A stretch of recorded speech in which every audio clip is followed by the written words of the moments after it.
listening to Open Mind Industries podcast, The Mind Unleashed.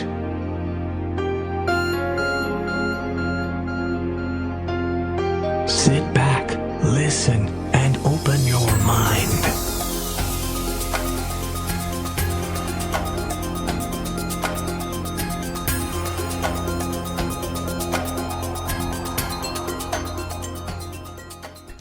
Hi guys, welcome to the Mind Unleashed, episode 12. Before we start this awesome pod, I'd like to give a few shout outs to my supporters. First one is going to be Lyft, the ride sharing app. Use our code TMUP for $5 off your first ride.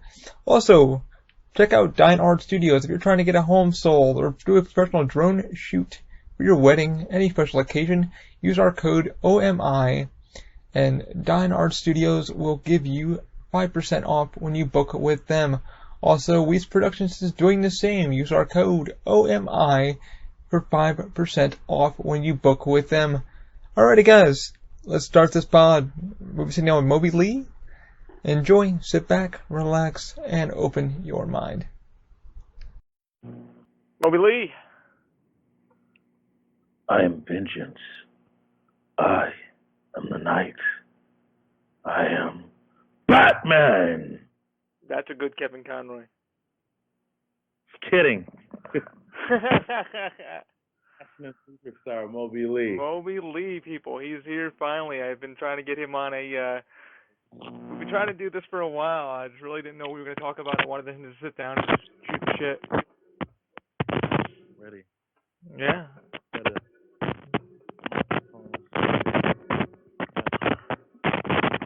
Not sure if that's you or me with the audio.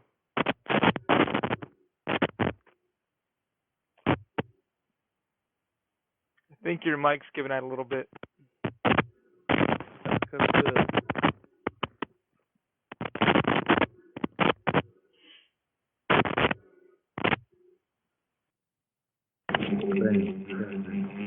Nice echo. Hey, you guys wanted realism. This is what we get.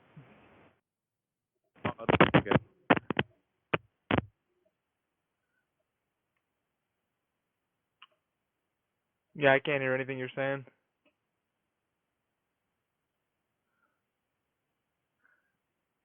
Interesting.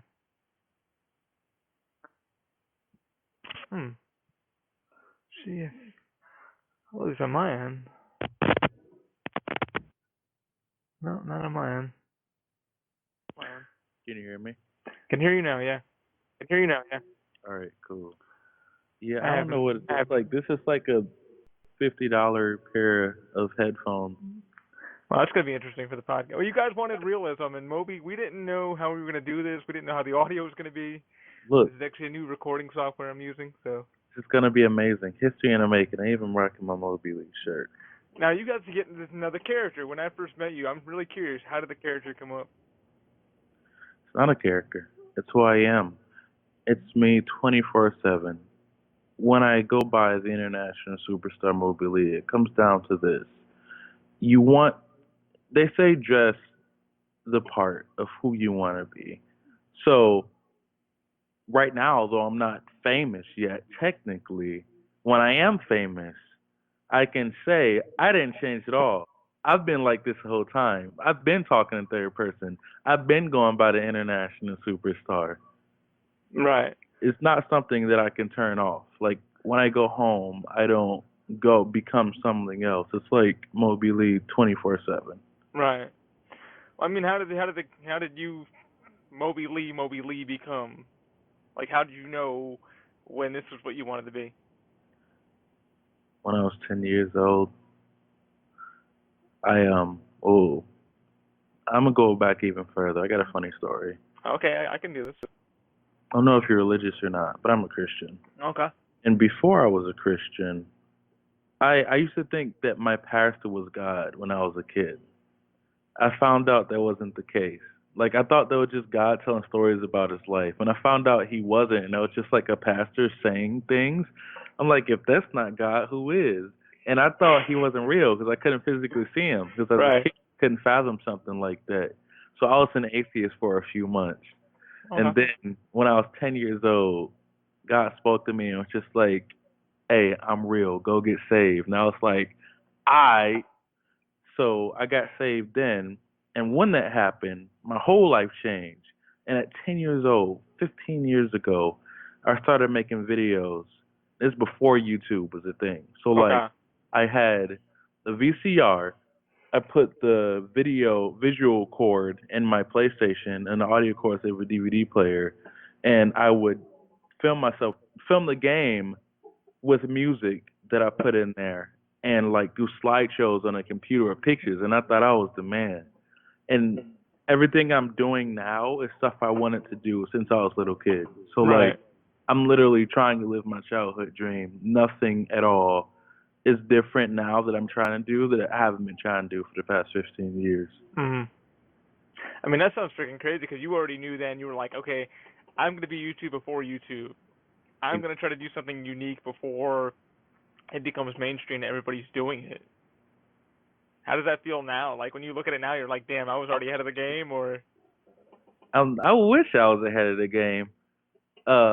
It's kind of frustrating actually because I feel like I should be a lot bigger than I am. but I mean that takes time. I mean that's the same thing with like I say every day I do the podcast and I'm like I always tell people I'm like I have a friend that does his own stream. He does it because he wants to do it. Whatever comes from it makes him happy. It makes him motivated to get out of bed in the morning. Isn't that something that you have to look forward to? Well, when it comes to motivation, I feel like I'm my own biggest motivation. Whenever I am like down in the dumps or like take a break from what I'm doing, I just watch some of my old content and be like, wow, yo, I'm a beast. Yo, I Yeah. killed this. Yo, this video is amazing. I gotta Yeah, some keep. of your videos, man, I get cracking up even when I'm having a bad day. I'll be doing a project here and just like, what the hell is this about?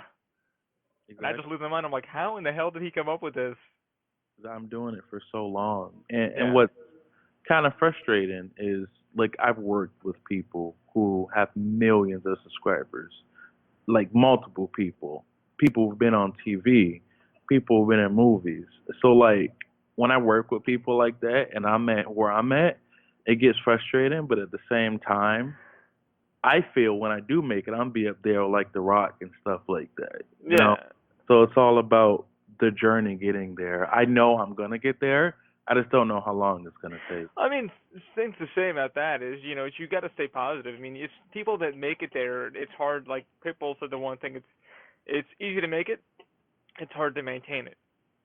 You'll get the subscribers when you get the subscribers. You'll get. It's to be grateful for what you have now. You have a good following. You have the right people.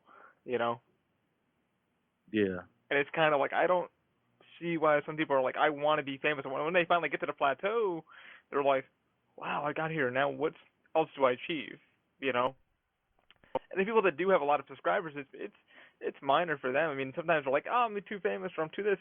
I think honestly, seeing a lot of your videos, I think you're on the right path. It's coming. Well, the thing about success is it's relative. You don't really measuring success can be amazing to one person, but not Yeah. to someone else. When I first started, my goal was to get 1,000 subscribers because as a teenager, that seemed like so much to me. Like, I need to get 1,000 subscribers. Like this, like that seemed like a goal that was almost impossible to reach. And then when I reach 1,000 and 2,000, 3,000, 4,000, 5,000, it's like, oh, okay.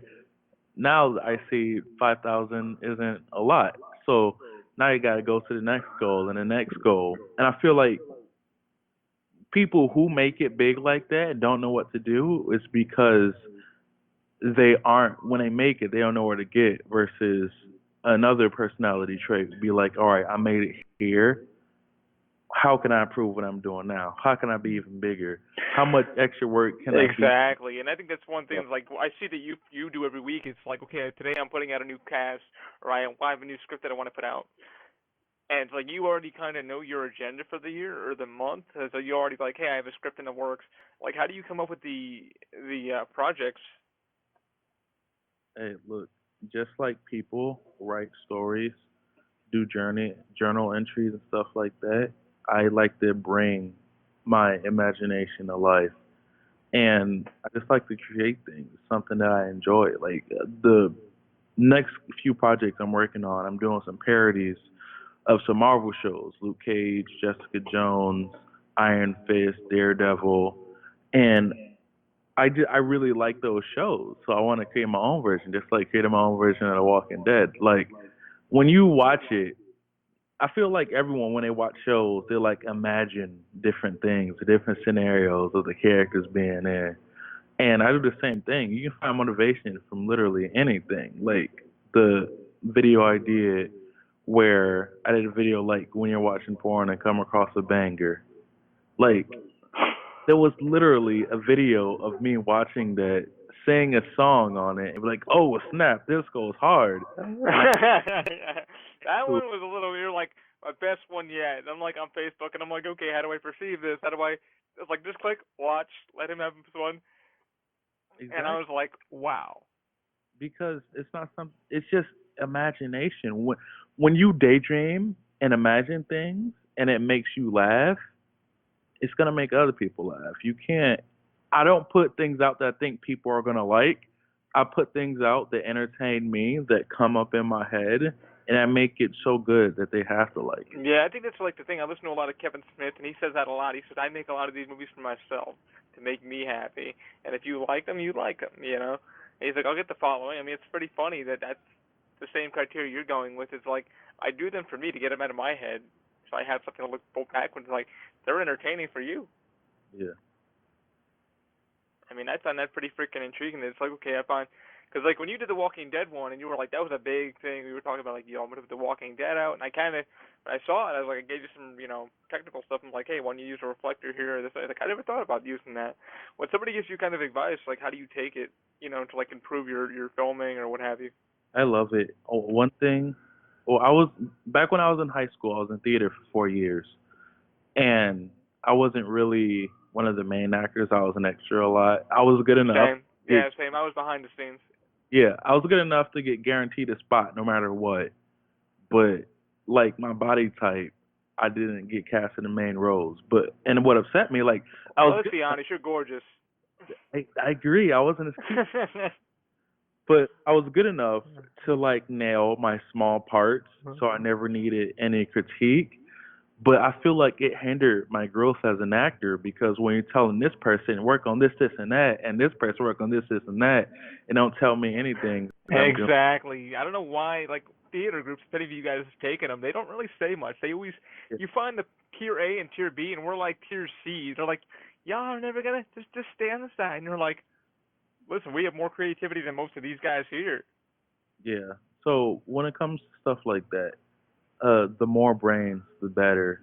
I know I'm good enough to where, like, I can do some professional stuff. Like, I filmed projects that's been on TV, not on my own, like me being a cameraman, and I know I'm good enough. But at the same time, I know a lot of other people do things differently. So it's always great to have critiquing and advice. Even when I do videos, I can be completely done, and I'll still show my friends, hey, what do you think about this? Or what do you think about this? What do you think about this? To get their opinion on. Exactly. I think that's what keeps you kind of motivated. It's like, all right, I could have gone better. Like, I think Trey Parker said the same thing the other day on Nerdist, and they're like, he's a writer and stuff, and he just got done doing Despicable Me. He's like, yeah, my biggest problem is, like, when I was done doing the audio, they were like, okay, you can go home. He's like, I can go to the park. He's like, man, when I do a South Park, I have to, like, go back in and re-record or rewrite something. And he's like, oh, everybody always critiques it, but it's the best thing to be critiqued because it helps you. Yeah. That's the hard part of like directing, acting, starting, editing all on my own because I don't have people there to be like, hey, let's try this shot or hey, try this out because I'm by myself doing it. Yeah, but I think that kind of gives you a sense of freedom, though, to feel like, okay, this is my storyboard, this is what I want to start writing and stuff like that. I mean, if you had somebody there kind of like always up your butt going, hey, Moby, I don't like this shit or I don't like that, you think it's going to be kind of frustrating? Because I know for sometimes it's me for it's frustrating because I have vision, straight ahead. Well, with me, I have freedom regardless because it's my content. Right. Having people there, it's less of I don't like this and more of giving their spin on it because I can have a vision and someone else can have a different vision that can add to it. Like One of my friends, Jose, who's just an actor, who doesn't record or film or edit, like I'll record and edit his videos, and he'll come at me with an idea. And whenever he does it, like he'll have his idea, and I look at it and I visualize. I'm like, that's funny. What if we did it like this, and that? And I don't change it, just add to it or tweak something else. And he's like, oh, you're right. Oh, that's I come to you. Yeah. You can have something, and in your mind, it's like perfect or near perfect. And then since everyone has different minds and different thoughts, you're like, what if instead of this one thing, you made it this way? And it's like, yo, that's right. Like that would be Exactly. so like working together with people, keeping an open mind Mm-hmm. is a lot better than just doing it yourself. Unless you're like super focused, you only want it a certain way. You don't want any changes. Has there been any projects like that for you? Like you like had an idea, but it was like everybody was like you put it to the editing board, played it for a few friends, and were like, yeah, just not hitting. Not to sound cocky or anything, but this actually never happened to me before. Really? Um, That's pretty good. when I do my stuff, even before I show people, Mm. like I'm a perfectionist when it comes to things, and I can have a video done. I was just talking to somebody about this. I can have it done for hours, sometimes days, and I still won't render it because I myself will be like, there's something missing on this. And until I'm ready to render it myself, then I'll be like, hey, what do you think about this? What do you think about that? I don't show it to people until I feel like it's good enough to be shown to people. So Right. it's like in the very beginner stages. At that point, I'm not trying to see what people think because I'm not done with it myself. Yeah. So when it's a complete project, that's when I'm, asking for advice and stuff. Not even advice, but just opinions. And I'll Yeah. play it and Small just small critiques, stuff like that. see Yeah. reactions, see their genuine reactions. Like if they watch the whole thing and they don't laugh once, whether they say it's good or not, I'm like, all right, they didn't give like there was no genuine laughter or like shock or awe. So Mm. let's change this up or change that up. Do you think like you've made a video so well and you're just like okay well like you just said you're trying to get the followers stuff like that when you put a video out there and it gets like per hour because nowadays you see videos that like goes effing fucking viral and like shit man my video only got like 63 views within the hour what the fuck did I do wrong does that like critique you to do something else or re-edit or what? It's absolutely horrible. But something I've learned is it's not about the content that you make. Mm-hmm. You can put something out that's absolutely amazing that just won't take off yet. There's plenty of people who are Myself included.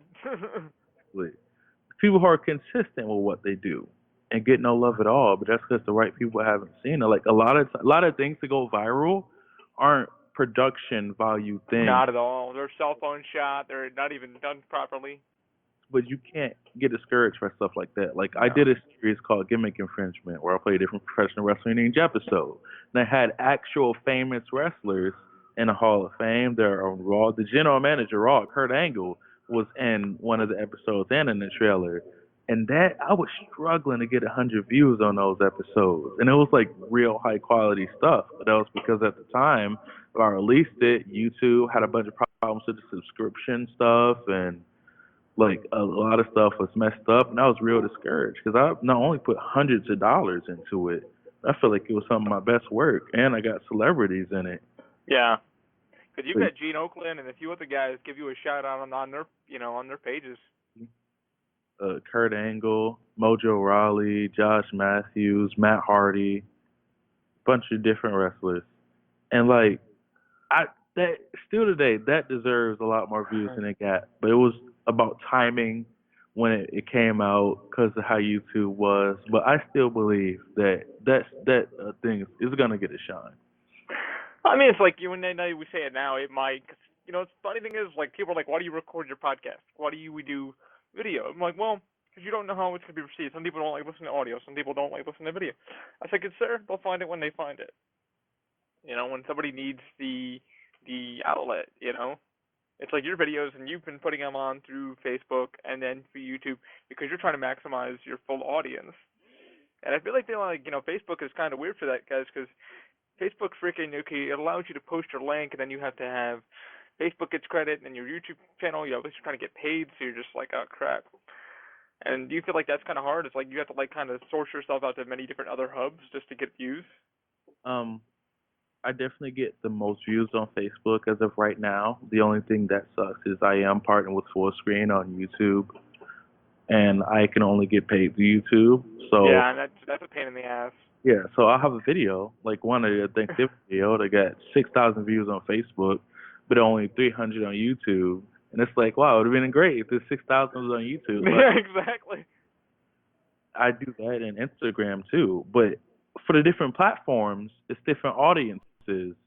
So you have to create it as such. Like on Instagram, I do motivational workout videos. I do comedy stuff, just like short things, like minute long things. Whether Facebook, it might be longer. Like if I put a video on YouTube, it'll be high production. It'll be different scenes, different Oh, characters. absolutely. Yeah, 1080p quality. Yeah, cut well. If I would transition that to Facebook, I take a minute of that. Like I take a portion of that video, then put it on Facebook. Because Facebook, they don't want to watch a longer video. No. They're scrolling through their phone. Sometimes they're like taking a crap, just scrolling through Facebook. Oh, cool, a funny video. So it's not about getting my face out there as much as I can, but more of a knowing which type of videos go with which platform and knowing the audience I have on each. Because the people who follow me on Instagram are different than YouTube and different than Facebook. Like posting videos on Facebook, I got a lot of people from work be like, "Oh, I love that video. That's awesome." And if I put that on YouTube, they wouldn't have seen that. They see it because they're my friends on Facebook. Instagram, Exactly. It's like we've talked about it too, guys. Like Moby was like, "Hey, have you seen my video?" And then he started putting these small little snippets out, like every few weeks. Trailer coming in 2 days. Trailer coming in 3 days, and you're like, "Oh shit, wonder what he's coming up with." And Moby was like, "Damn, bro, I spent like 3 weeks editing this video, and fucking only got like 100 views." And I'm like, "On YouTube?" He's like, "Yeah." He's like, "I don't know if I should just do like a little snippet like you just said on Facebook, just so I can get the link there, so it shoots him over to the YouTube page, so I get paid." Because that was a good, 2 months shooting right there that you were editing? yeah, the Walking Dead one. Like I was trying to rent out a baseball field and everything. They're not doing it. They want to charge me like $200 just to film for half an hour. And Oh, I'm yeah, like, they're not cheap. Yeah, they're definitely, I could have definitely helped you. Because, I mean, if you guys haven't seen it, it's definitely on YouTube, and he's really done a good job with it. It was an amazing skit. And he was like, "Have you seen The Walking Dead?" And I've watched Walking Dead, but I haven't seen that Keegan episode. And he's like, "Well, I matched it scene for scene." I was like, "Did you?" He's like, "Yeah." And then I kind of gave him some advice, like I said, guys. I gave him some critique about there was some lens flaring. I said, "Oh, have you like used a reflector or something so the lens it was kind of the viewer's eyes was kind of at the sunlight?" He was like, "No, I didn't think about that, but thanks for the advice. Like, how would I get rid of it?" I'm like, "Well, maybe you want to wipe the lens before you do." He's like, "I actually had a friend. It was his first time using the camera." So, yeah, I mean, but it sucks when you got to like go through it. But it came out really well. I mean, you had cars beeping in the background, but it still sounded amazing. that's the tough part about being independent with things like this because I know how to work a camera great and direct and all that, but when I'm in front of the camera, I can't be behind in front of the camera at the same time.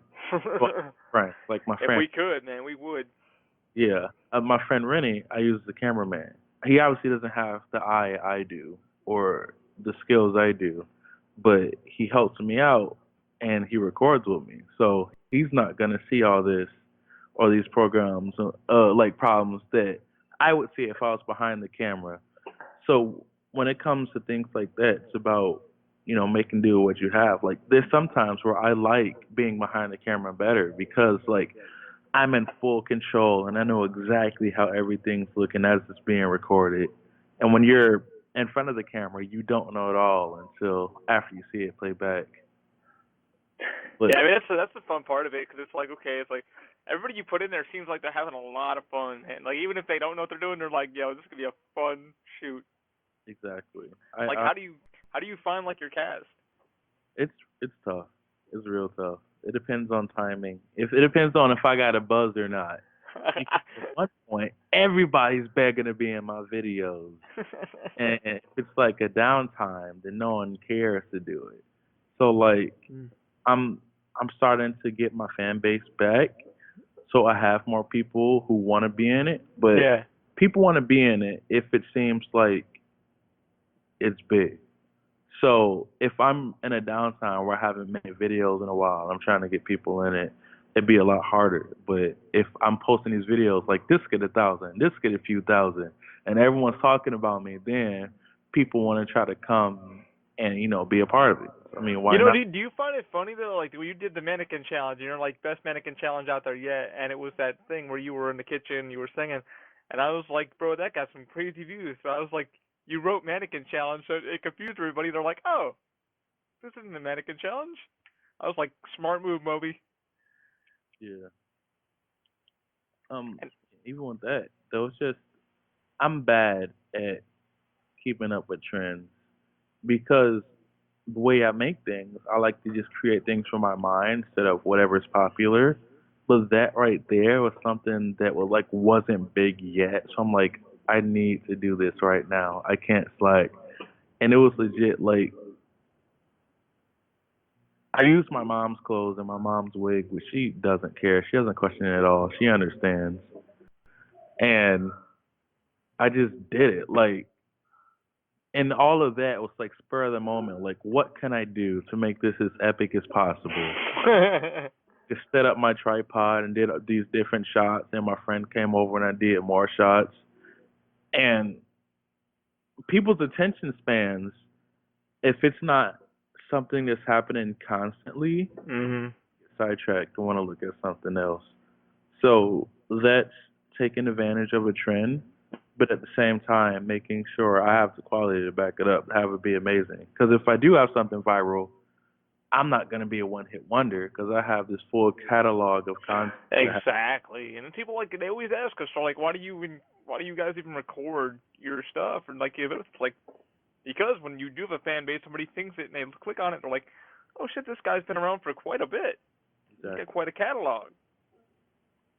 And what I like about your podcast and the fact that it's audio is it's a different experience being able to watch it versus just listen to it. Like if I have a podcast I'm listening to, I usually put it on before I go to bed. I'll put it I'm on. that way, yeah. I do it like before I go to bed. I listen to Bizarre States or something, yeah. Exactly, and fall asleep to it. But Exactly. if Or it's Netflix. I'm not gonna do that. I'm gonna actually sit down and watch it because when you listen to it, you can hear them like get excited or laugh or like, oh, I wonder what they're doing, but you don't see it. Here, you actually see everything that's happening. You can sit down and watch it all. So I feel like it's a completely different experience, and the fact that you actually have it on your channel, you don't have to pay for it, makes it that much easier. That's the thing. It's like I was telling somebody the other day. I was like, yeah, I'm trying to find sponsors. And I've only got like 3 supporters that are like, if I use my code, they'll like they'll send me some money, pay me for their businesses. And like bigger companies like Loot Crate are like, nah, forget you. We ain't even got enough subscribers. I'm like, that's free advertisement, guys. Like, how are you wasting any money? Exactly. But they don't understand that. So what have you. But yeah, you're right, because the attention span for people is like, okay, I can listen to something and then kind of get my mind into it. But being able to see you or I, your expression on your face, audio issues with the microphone doing that, what have you, people are like, what the fuck is causing that issue? And then they can see it and they're like, oh, I got it. I've been there before. Exactly. It's crazy because you sit there and like it's like you want to go, you kind of want to be on the cutting edge. I mean, like, how do you feel like when you first started shooting? Like now being on the cutting edge of YouTube, it's like keeping up with it. Okay, I've done this, I've done that. My editing is now cut down to this. Do you have like a time frame now of like how long your videos should be before somebody plateaus out of it, or? It all depends on what type of video it is. Normally, I try to make my videos under 5 minutes. That seems about right. But if I'm doing like a short film or something, I don't mind having it long. If I'm doing an interview, I don't mind having those long. Just try to keep it under 10 minutes. But it depends on what type of video, but usually under 5 minutes. I try not to have it too long. And I know some people can't. Some people have videos that are like half hour long, and people Yeah, it say, depends if they can get they got like a story and a script, and you're like, okay, I got this. I can hold your attention span that long. or some people don't. They just talk like Smosh. They'll just like play a game like Cards Against Humanity or something like that, and they'll sit down and play and have fun, like no acting necessary. But they have such a loyal fan base that they feel like they're hanging out with them. Same with vloggers. They just like record the day with their friends and just hanging Pretty out. much. And you come back and you watch it every single day because you feel like you're a part of their friend group now. You're part of their family because you get to watch them all the time. And I'm not there yet, so I'm not going to be doing what they. See, I wouldn't say that. I mean, I think Moby Ley in general you have your own following.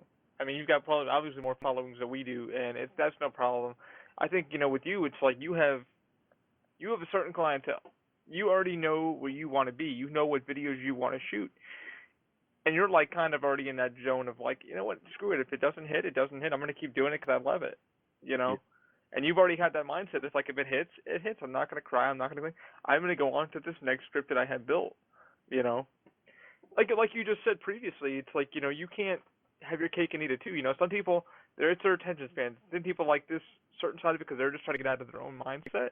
You have your own mindset of like, hey, I really want to tell a story. I really want to make people giggle because I feel that I'm a comedian. I have a story to tell.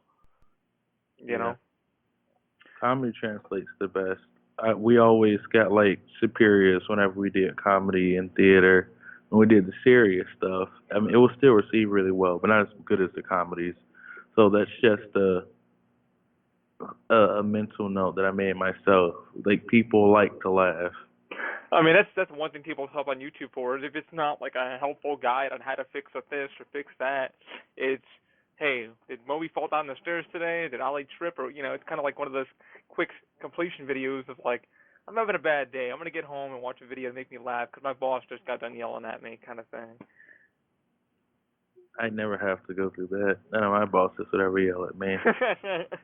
No, I got to say our bosses are pretty fun. It's like, but I'm saying when people are like at work and it's like your videos are so to the point of like, hey, there's going to be a series.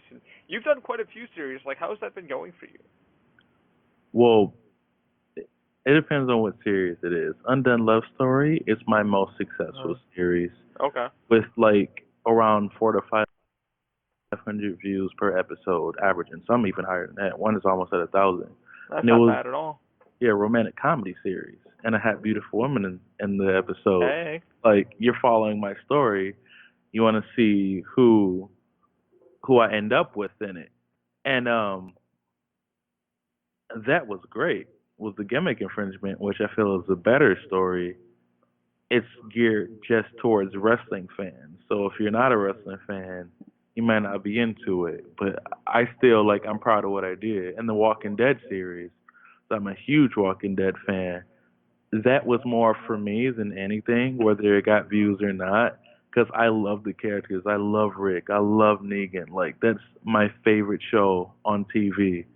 And just being able to create my own version of it and have a recurring cast to do it, it's really fun and it's really nice to do.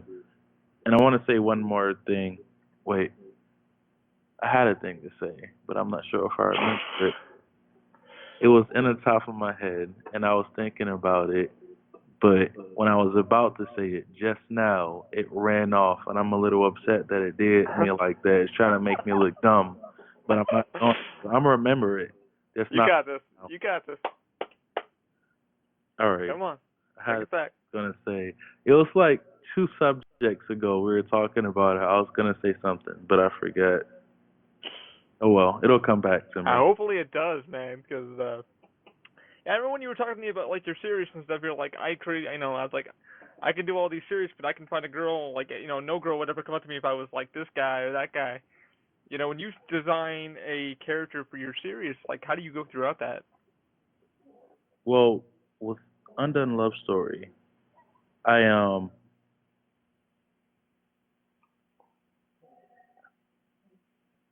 it's all about imagination. It's all about daydreaming and watching it in your head. So with that and the characters, I put like I was basically playing myself just without the international superstar part, Right. and I thought the two best friends I had, I'd have to have a dynamic. One who's like crazy about sex, one who's superly romantic, and I feel like that would be funny. You play it in your head before I even write scripts.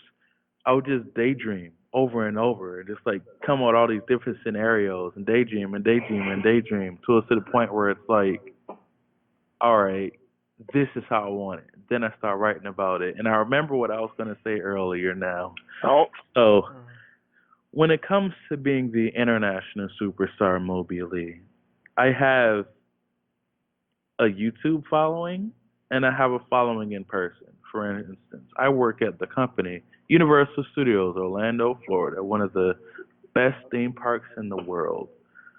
And a lot of people in Universal know who I am from all around the whole area. There's a lot of people who know me, a lot of people who address me as the international superstar. I'm talking about leads, supervisors, everybody. But not all those people know about my videos. So that's why I'm focusing on building my brand more than my YouTube channel. Because everyone's going to see my YouTube channel.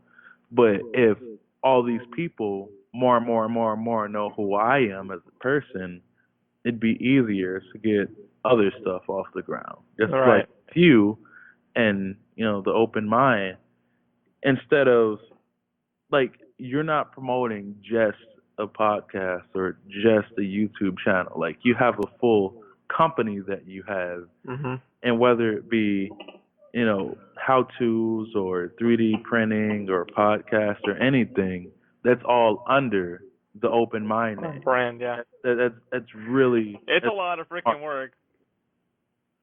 but it's gonna be worth it because Oh yeah. it's under this big umbrella instead of all these podcasts that you're trying to like get out places. This is open mind. Yeah. And I feel like building that right there will be so much more successful because you have everything under here. Just like I'd have everything under the brand of the international superstar. Star Moby Ley. I mean, how do you think that, when somebody says, who's Moby Ley, like I just said in the beginning, it's like, who Moby Ley is. It's who you are, indefinitely. And, it's like you're saying, it's like, okay, I want to be international superstar, so it's under the brand of my YouTube page, my Facebook page. This is who I truly am when you see me in public. Yeah. I mean, how do you feel like that's gonna creating it and designing it and getting it kind of critiqued? I mean, well, it's not something that I feel was created. It's always who I am. As many people don't know, Moby isn't my real name, but it is my name. When you're born, you're not given a chance to choose your name because you're a baby. You don't know English or whatever language you speak. And when I was 12 years old, well, my actual name is Maurice, but don't tell anybody. All right, this is just a secret between the people watching this. But I never went by that.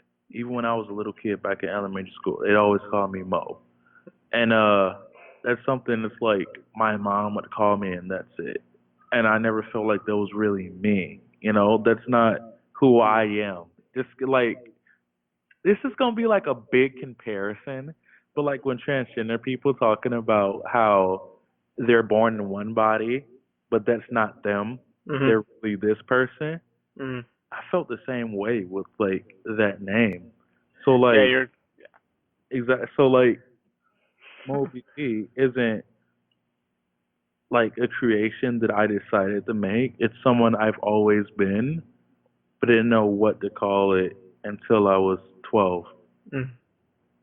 But it is just a condensed portion of my name. Like if you were to look at my ID, you could still get Moby Ley from the name that's there. Pretty much. I mean, you pretty much well thought of it. This is like, okay, this is who I truly am. This is the name that I know I am. That's crazy. It's like hard. It's like people come up with like, how do you come up with your name? How did you come up with the Open Mind brand? And I'm like, hours of thinking about it. I mean, I had a first criteria. People who listen to the podcast and know the Open Mind, how it started. We wanted to call it Handicraft, but we couldn't because of a gentleman that already had the domain name. So I was like, called him up and I said, hey, I want your domain name. No, you can't have that. Why not? Well, because I work with mentally challenged people. I'm like, how does that make any sense of what you're doing?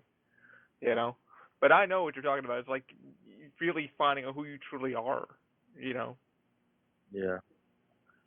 And I feel like, not to take the subject off me, but I feel like people who don't know who they are don't really live fulfilling lives. Like everyone focuses on being different, but no one focuses on actually being themselves. They try. Exactly. I think that's the thing the one thing that you really push on in your things is like, dude, you got to be yourself. You have to be, no matter how hard the world is, or the person's treating you, it's like you can be who you are without any repercussion. But I think it's hard because people like to bully people and look at somebody else's being and go, well, and then like you see the comments on the bottom, you're like, dude, why would you do that? It's like, because I feel good about myself. I don't care what you say. You're welcome to leave your opinion on the bottom, but it's not gonna stress me out. Yeah. Like, It's like you know who you are.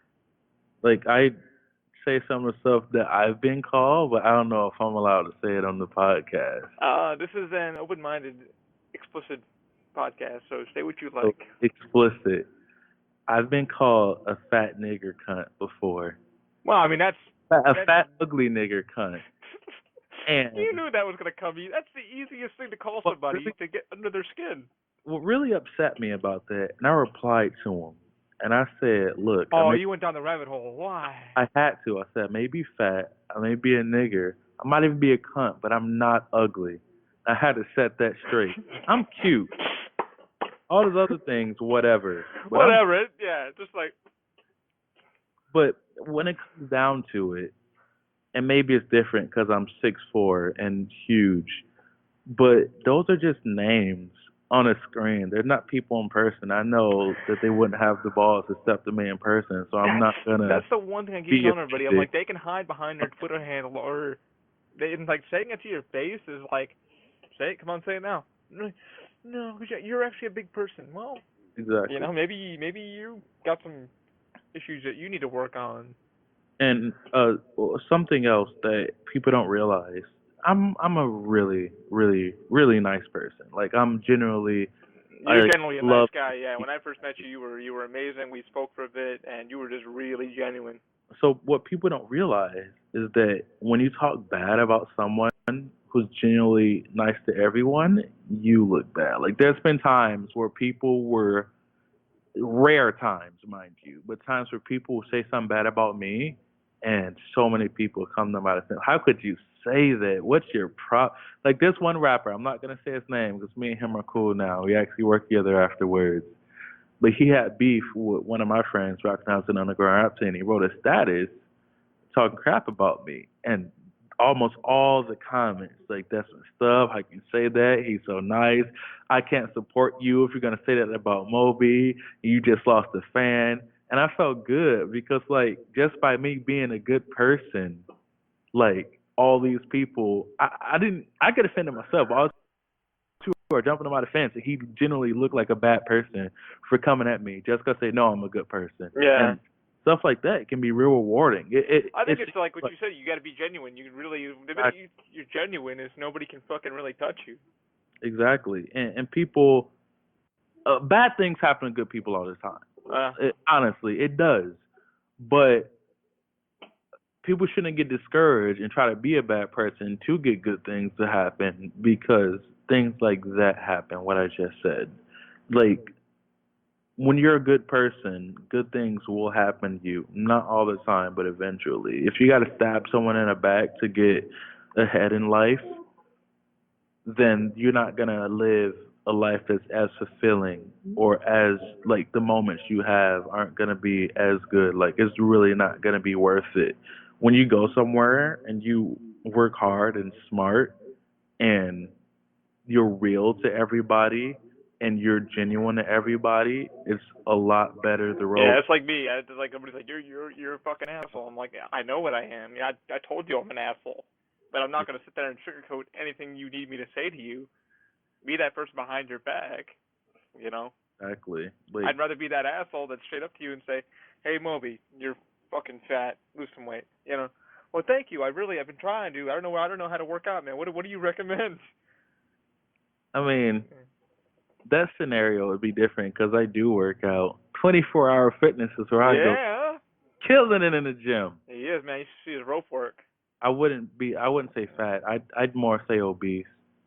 Nah, you're looking pretty good now. You lost some pounds there. Hey, check it. I'm the most athletic fat guy you'll ever know.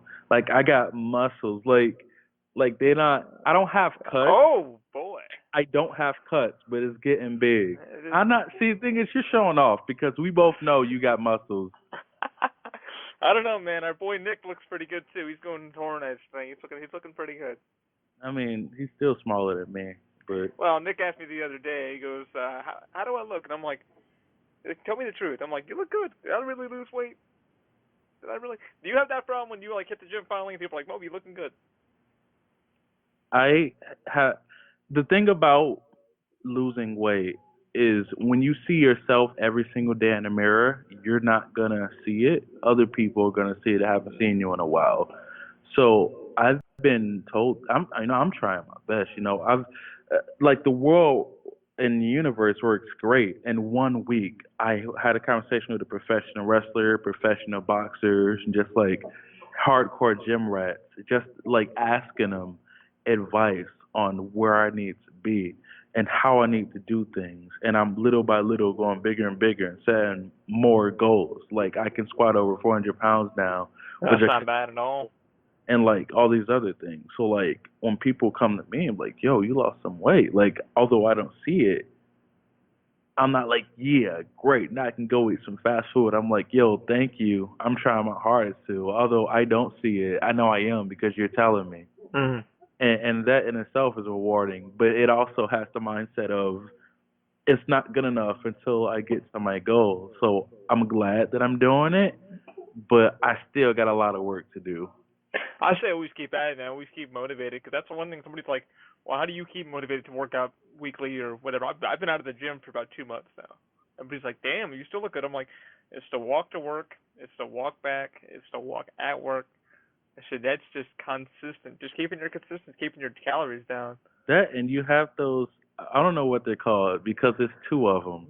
Okay, so what Moby's describing, guys, he's calling the forearm crutches. Now, to be fair to one of our Canadian people at work, they're called Canadian crutches also, but I use forearm crutches, and they are badass. And I'm gonna be doing a new paint job on them soon. They're gonna be Batman and Joker. That's amazing. But using that, like, that's an arm workout right there. Like, and you're walking at least a mile going back and forth.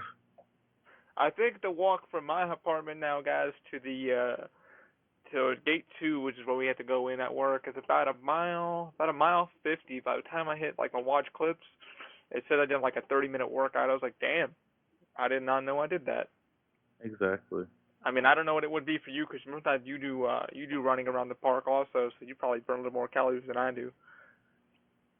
Well, I try to go hard in the gym. 24-hour fitness I love doing it like 3 in the morning when no one's on the machines at all. It's beautiful. It's a beautiful thing. I hate like waiting for people to be done. That's my thing. I love working out at the gym, but like Moby just said, it's like you have to sit there and wait for a machine, because you're like, okay, I have a set plan today. Today's leg day. Today's arm day. I'm going to do 4 reps here, hop over to this machine, do this, and then finish up within the hour. And you got somebody just waiting on you or waiting on them. It's like nobody's in there. No one's farting. You're not waiting. It's like, thank you, Jesus. Yeah, it's something I want to quote Bo Burnham on 2 things. One of the things he said, I don't go to the gym because I'm self-conscious about my body. And I'm self-conscious about my body because I don't go to the gym. Oh, my Lord. And like, that's double true. Negative right there? Exactly. Because of how their body looks, they're too embarrassed to actually dude, that out. ain't me, bro. I'll hop right in there. And they like if they worked out, they wouldn't have a body like that. So like if you're defeating yourself if you don't want to go there because like buff guys are working out or slim girls are working out and you feel self-conscious so you don't do it. By not doing it, you're not going to get to the point where you need to be. And one more thing he said that really affects my life a lot and it really bothers me is I can't fit my hand inside of a Pringles can, and it's tragic. I try to get in there, but I can only go about 4 inches before I get there, and by then crumbs have accumulated. So if I try to pull it in, it splashes all over my shirt. I mean, let's be honest about the Pringles can. Worst design ever. Yeah, like I mean, you got to literally pour it out and lay it on a napkin if you want your Pringles, but I feel for him. Hold on, phone call. Yo, can't talk right now. Doing a podcast with Open Mind Industries, making history. It's the next big thing. I'll hit you back later. The next big thing. Love it. Y'all wanted realism. Listen, I'm going to tell y'all this right now, real quick. This right here is history in the making. This is the second ever podcast that's been done with the international superstar, Moby Ley. That is true. He's the second one. He was like he got so excited. This right here, before Open Mind, is a huge company that's known globally. And Moby Ley is a household name known around the world. You guys can go back to this interview right here. And just like wow, like this is where they were. This is what they were talking about before all this stuff happens. Wow. And you're going to see through our example that no matter where you are in life or no matter how hard you're going, success will pay off. And you have my word. You can look back at this when I'm in movies and when he's doing this thing with his company and having a bunch of people work under them, that this is where we started from. Exactly. It's all big stepping stones for everybody. You got to keep working your ass off to get what you want. What the hell did I want to ask you? Oh, shit! I lost track of what I was going to even ask. It's a good question. It happened to me too. It's gonna damn. come back to you. Oh, yeah. So freaking anyway. I mean, like when you did the second podcast, he got really interested in doing it. He was like, "We doing it? We doing it? We doing it?" I said, "Yeah, let's do it." How do you feel like when you finally, when you're doing a podcast or when you're finally interviewing, like, you're already telling me we're like just shooting a shit about this. When somebody gives you like a list of questions, you're like, do you do better like listening to that, or you like just go with the flow? Well, the other podcast I did was literally just talking also. When it comes to that, it's just about being prepared and knowing what you're getting yourself into. I'm great with improv and just talking from the top of my head or whatever. But Batman, as you see in the beginning of this, is a huge influence of mine. Kevin Conroy, one of my favorites. Yeah, Batman's always prepared for everything. He has a contingency for everything. Like whenever he goes into stuff, he knows all possible outcomes. So, since I've never been in your podcast before, I want to know what to expect. What should we do? What kind of stuff we're going to do? When we're going to start? So I'm mentally prepared to give you the absolute best podcast I can. Because the last thing I want is to, be caught off guard and not give you the absolute best experience. And in my opinion, being who I am as the international superstar, if this isn't your best podcast, then I'm doing a disservice to you. It will come how it comes. People will watch, some people won't. Like, I think the best thing that I learned from listening to a lot of podcasts, Chris Hardwick said it the best. Chris Hardwick does Nerdist. He runs Nerdist Industries and at Midnight and all those kind of damn shows. He runs that comedy network. But he said, you know what? He said, don't worry about people not listening to your podcast, because some people don't understand the person you're talking to. They won't get it. They'll tune into the next one. They'll find it later on. Just keep doing what you're doing, and you're going to be fine. The one question I do want to ask you is, when people meet you, the perception, like the real Moby, so you come from podcasts or your videos, and then someone meets you at a con or out in public, and they're like, Moby, and you're like, hi. How do you think that translates? Like, do you think that they are you putting up a shield for them not to see the real you, or what? How do you perceive that? How you see me right now is the real me. Mm-hmm. The only time I'm playing a character is if I'm playing a character in a video. If you were to hang out with me, like the only difference in person is when I'm at work, I don't say nigga. That is the With one thing. Yeah, I was kind of. I brought it to somebody. I said, when I get him on, I kind of want Moby to be Moby. I don't want him to be.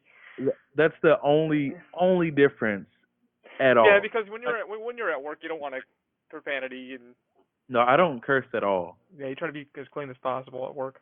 Because we work around children, families, everything in our job, so it's like we have to be as.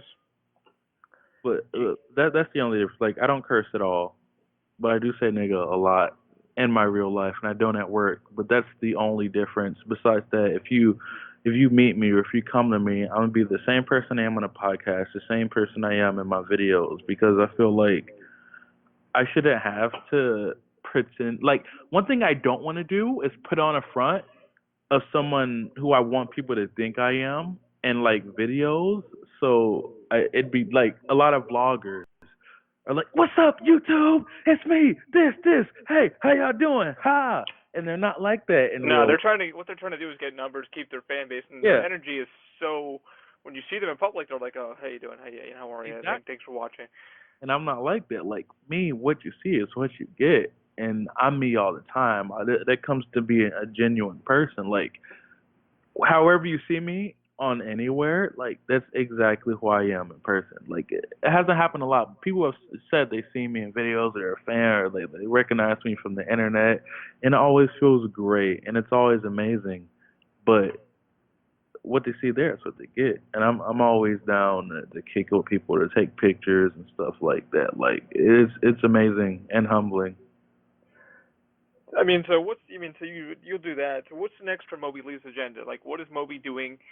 And if you're trying to build the brand, obviously, and you're trying to motivate yourself to move forward, what are your next steps? All right, I got you. I'm gonna give you the exclusive scoop right here, right now. An open mind industry Oh straight, boy. so nobody else better Oh boy. same. Check it. There we go. So I got my parodies. I got Jessica Jones, Luke Cage, Iron Fist, Daredevil. Those 4 parodies coming out. I got some other stuff that's on the way that I don't want to say yet because I want it to be a surprise. I'm going to start making music again. I don't know if people know this, but I actually have about 4 mixtapes that I have. Make a lot of music. I got just making more appearances. I'm gonna start making more merchandise on top of the shirts and wristbands I sell. I'm gonna try to do like household stuff like pens, lighters, whatever. Just building the brand of the international superstar, trying to make it as known as possible, and just working with people. I love working with people, no matter how many subscribers I have. Like I don't even ask. Like, if someone, I got over 5,000. If someone has 2 subscribers and they want to work with me, if I see they're passionate about it, like, I'm always down to do it.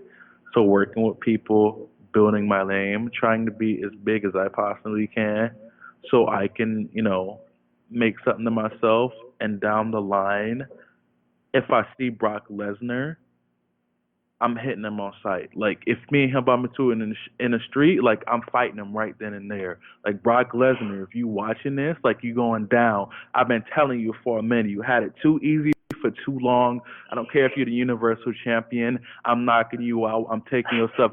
But you ain't got nothing on me, Brock. I'm telling you right now. You're a punk and you keep running. Me and him the same size. He just bigger in mass. I'm an inch taller than him. Brock Lesnar's gonna get knocked out if he see me. I'm just being honest. I'm sorry. I got a little heated, but me and Brock got beef. You know what he did. No, that's pleasure, man. That's pleasure right there. I don't know who would win. I think it'd be a draw. The only way it'd be a draw if we had pencils. If we using fists, I'm knocking him out. First couple seconds. Brock Lesnar got nothing on me. I don't care how big he is. I don't know if I'd say the same thing. It feels like in person right now, because the thing is, I'm not wearing shoes, so I don't know how good my grip would be. You know what I'm saying? And I'm like, it's hot, so I might be a little fatigued. So I'm not trying to fight him right this moment. But best believe, if we bump into each other, it's going down.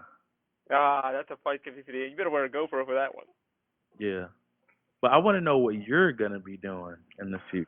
So right now what we're doing in the future is we're making our new hand grips and we're working on some more 3D printing stuff and we are trying to build a 3D crutch. That's awesome. So that's what we're trying to do. That's gonna take a lot. A full crutch. The whole crutch, yeah. So we're really working on it right now. We're studying software or studying new designs, carbon fiber, stuff like that. So it's been kind of crazy. We've had ideas. We're still working on R&Ding. You guys can see this right here, but this is one of the hand grips we came up with. It's got this nice texture to it. So we're actually working on some more stuff. And then right now I'm actually working on a little project for one of our coworkers at the horror makeup show. So I'm trying to get her a little something because her hand's killing her. So this is what this is all about. This is what we pretty much do. Make everybody's life a little bit easier, day-to-day life. That's awesome, man. I'm glad. And I want to personally thank you for letting me be on your podcast. It's amazing. I'm going to say one last thing Go for it. before I go. There is a wrestler. I'm not going to say her name because I don't know if it's public knowledge yet. But there's a wrestler who's wrestled in WWE and around the world. Like, she's famous, but she's not like full-time WWE, so she's not rich, but she is famous. She's been on TV a lot. So probably TNA and Indies and stuff like that. Yeah. And I found out that she works at Universal Studios with me. So, like, when I found out, I'm like, wow, she's literally on TV right now. And me and her both work at Universal Studios. Like, that made me feel so good about myself. You got to start somewhere, brother. Exactly. Like, it motivated me because it's like she's on TV and she's still here. So, like, even though I'm here, like, I can't be like, like, I'm working here instead of doing that. You know what I'm saying? Like, I got a lot of friends that are in the makeup industry that worked on movies and they have to pay the bills somehow. Exactly. So, like, no matter what, no matter where you are, just because, like, you're working a day job instead of, like, your dream career, you can't let that stop you because literally anything can happen. I know a few other wrestlers. I'll name drop this one. Lindsay Dorado, Rich Swann, they're in the Cruiserweight division in WWE. And I hung out with them before they got signed. They're doing a Cruiserweight Classic. And, like, we chilling, we kicking it, you know. I didn't know them too well. They're just on the independents. And, like, 2 months later, they're in WWE. They're on Raw and SmackDown. They're at pay-per-views. You know, and I'm like, yo, that's crazy. Like, I was just kicking it with them, like, a month ago. So things can happen anytime. Opportunities can happen anytime. Like, you can be somewhere doing one thing, and a week later, like, at any moment, you can have the success that you're reaching for. So don't give up. Don't stop. If you really enjoy doing something, if it's really your passion, you can get your break at any time. Don't give up right before it happens. Agreed. Same to you, man. You've been working your ass off. I've been working my ass off. We've been doing it for 3 years, and still, they're like, oh, what have you been working on? And I show them, and they're like, oh, shit, you really been, I was like, we're an R&D company. It doesn't mean, what's R&D mean? I'm like, research and development. So it's taking something and turning it into something. Yeah. Same as you. You're taking something, turning it into something, and then putting it out. Exactly. And that's the one thing I always tell people. I'm like, and you just said it, you got to keep working. It doesn't matter where you start from, how you do it. You got to have that drive to get your ass out of bed every morning. I mean, like, damn, I want to do this. I want to do this. I mean, that's one thing. I mean, you probably keep a notebook next to you at night. It's like, okay, I'm going to do this morning. Got the script written for this. It's just called keeping motivated, pretty much. Yeah, nonstop. Can't stop, won't stop. Bad boy for life. Bad boys. Moby Ley, if you would do me the pleasure, we're going to sign off here. Could you tell the people to keep an open mind? All right, I'm going to make sure my outro on YouTube. All right, guys, make sure you thumbs up this video, hit that subscribe button, and until next time, peace. Also, make sure and listen to me right here. I'm saying it real quick. I'm going to get a little bit close, not too close, a little bit, just a little bit close, not too close. I don't want to make you uncomfortable, just a little bit closer.